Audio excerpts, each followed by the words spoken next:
네, 특검 기간을 연장해야 된다. 야권 사당이 대행에게 특검 연장을 촉구하는 가운데 여당인 자유한국당은 특검 연장에 반대한다는 당론을 공식 채택했습니다. 특검 연장 어떻게 될까요?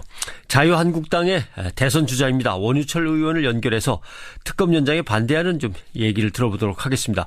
원유철 의원님 안녕하십니까? 네, 안녕하세요. 예. 원유철입니다. 대선 주자신데 든든한 대통령 이게 타이틀로 늘 나오더라고요. 네네.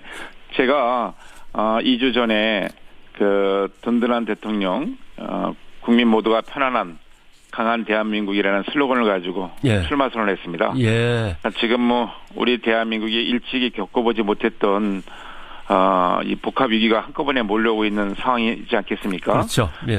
국가 리더십의 위기, 또 안보의 위기, 이 경제 위기라는 이런 삼각파도 한꺼번에 몰려오고 있는 상황인데요. 저는 이러한 위기를 사실 일시적인 위기로 보지 않고 우리 대한민국의 이 구조적이고 근본적인 위기로 인식을 하고 있습니다. 그래서 이번 기회에 이러한 우리 대한민국의 구조적인 위기를 완전히 극복하면서 이 위기를 기회로 또 만들 수 있는 그런 상황을 만들면서 더 강한 대한민국으로의 길을 열어가겠다는 의지를 가지고 출마를 결심했고요. 이 북핵의 안보 위기 같은 경우에는 이제 제가 한국형 핵무장으로 해소하겠다는 공약을 했고요. 이 저성장의 늪에 빠져 있는 우리 경제 위기는 한국 경제의 역동성을 회복하는 것으로 극복하겠다는 말씀을 드렸고요. 제왕적 대통령제의 폐해를 가지고 있는 이 국가 리더십의 위기는 개헌을 통해서 근본적으로 해결했다는 생각을 가지고 있습니다. 또한 저의 대표적인 이 핵심 공약이 있는데 유라시아 큰 길이라는 것입니다. 이런 유라시아 큰 길이라는 그 대한민국의 미래 비전을 가지고 이번에 치열하게 경쟁했다는 건데요. 그 유라시아 큰 길이라는 것은 이제 한중일 해저 터널을 뚫어서 결국은 시베리아 철도와 중국 철도를 잇는 우리 그 경제 실크로드입니다. 알겠습니다. 유라시아라는 경제 영토를 우리가 넓혀야 된다는 차원에서 공약을 맺고 있는데 사실 우리 대한민국이 이 대륙과 해양을 잇는 반도라는 중요한 그런 지정학적 이점에도 있음에도 불구하고 이 북한 벽에 가로막혀서 섬처럼 고립되어 있지 않습니까? 그렇죠. 그래서 이 섬으로 탈출하는 우리 대한민국의 길을 열어야겠다는 알겠습니다. 오늘 아무래도 특검 얘기이기 때문에 든든한 대통령 후보로서의 정책 비전은 나중에 한번 시간을 갖도록 하겠습니다. 네, 감사합니다. 특검 연장 반대를 자유한국당이 당론으로 채택했는데 원유철 의원께서는 소수 의견을 내셨습니까? 아니면 여기에 전적으로 동의하셨습니까?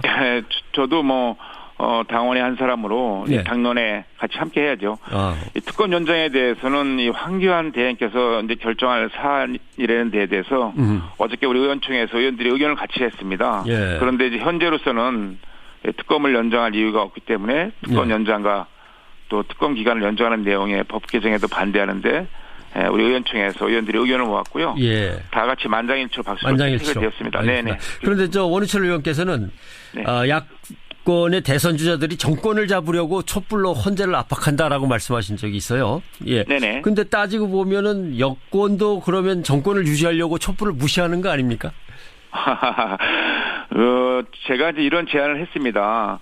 그 대통령이 되려는 그 여야의 모든 대선 주자들은 이 촛불 집회든 태극기 집회든 나가서는 안 되겠다.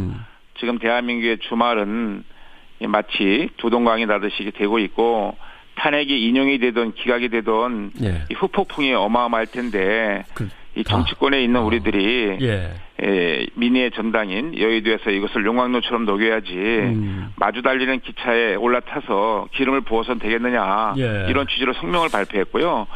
그래서 저는 이 여야 대선 주자 당대표 모든 국회의원들은 이제부터 이 촛불 집회든 태극기 집회든 나가지 말자.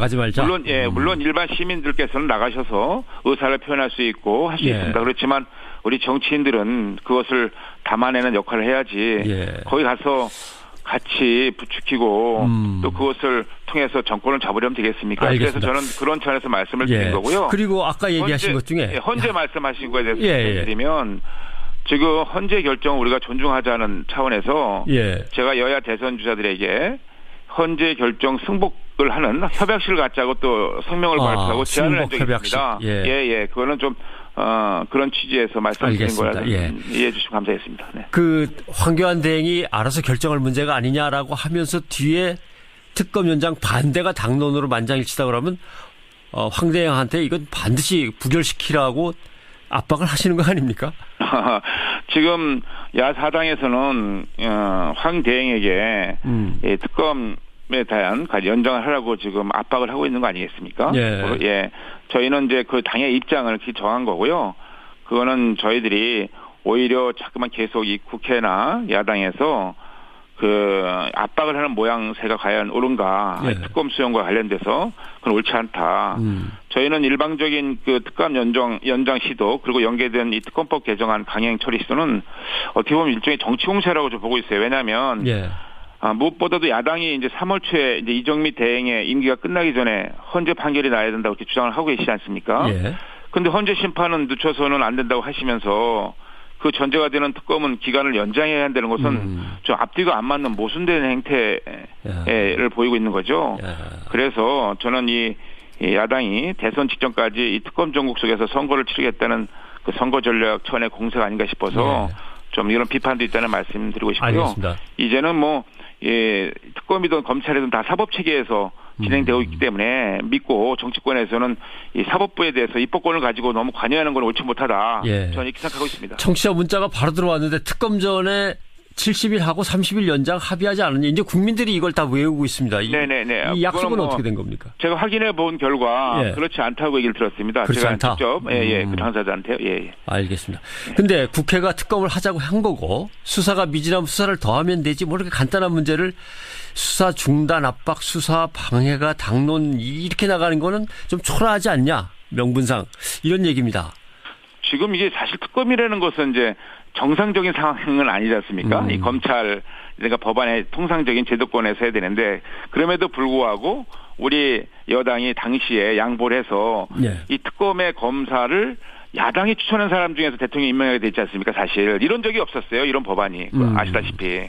그럼에도 불구하고 우리가 양보를 해서 그 국회에서 그때 동의를 해준 건데 이걸 지나치게 이 검찰을 못 믿고 일반적으로 특검만 가지고 한다는 것은 연장해서 한다는 것은 또 다른 갈등을 불러일으킬 수 있다. 그런데 참 국민 여론조사를 하면 특검을 연장해야 된다가 지난번에 67% 얼마 전에 71% 거의 이제 70%라는 얘기인데 이 그 무지몽매한 국민들이라고 해야 됩니까? 이거 어떻게 하면 좋겠습니까?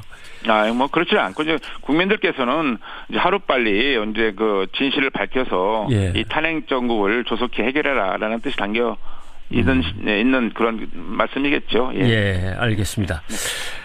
자유한국당의 원유철 의원과 이야기를 나누고 있습니다. 대선 주자로 이제 등록하고 활동하고 계신데, 근데 특검법을 국회가 만들었는데 법을 만들고 법을 다시 부정할 거면 참 난감하지 않냐. 이제 이런 여론도 참 많아서 말이죠.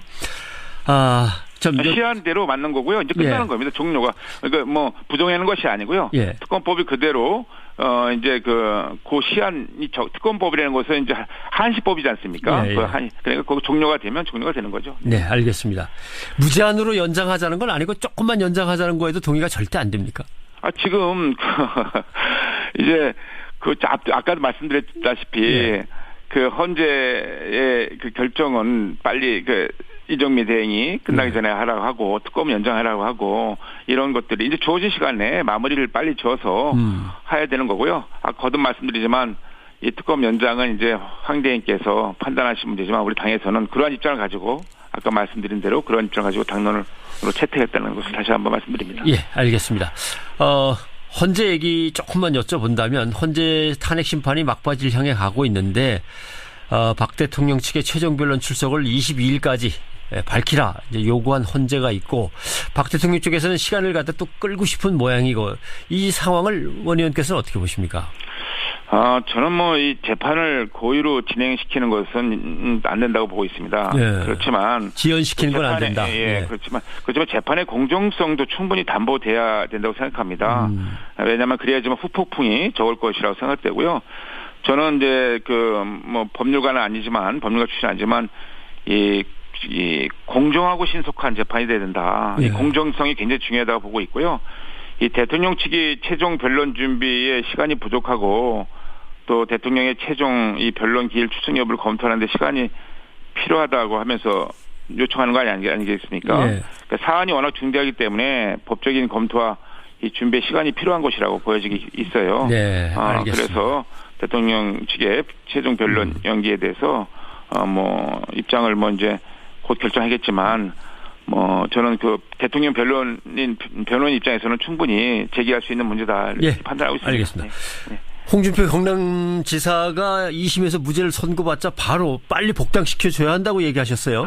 이거 혹시 경쟁자 아닙니까? 대권 후보로 또 나서겠다고 할 텐데. 네. 예, 지금 우리 자유한국당이 그 본선 경쟁력을 높이기 위해서는 많은 좋은 분들이 오셔서 함께 치열하게 경쟁하는 것이 좋다고 생각합니다. 단순히 후보가 되려고 하는 거지, 되는 게 중요한 것이 아니고, 후보가 돼서 당선이 되는 게 중요하지 않겠습니까? 그런 차원에서 후보의 경쟁력을 높이기 위해서 좋은 분들이 같이 많이 와서 치열하게 우리가 경쟁을 하는 것이 우리 자유한국당의 그 본선 경쟁력을 제고할 수 있기 때문에 저는 이 당을 권유했고요.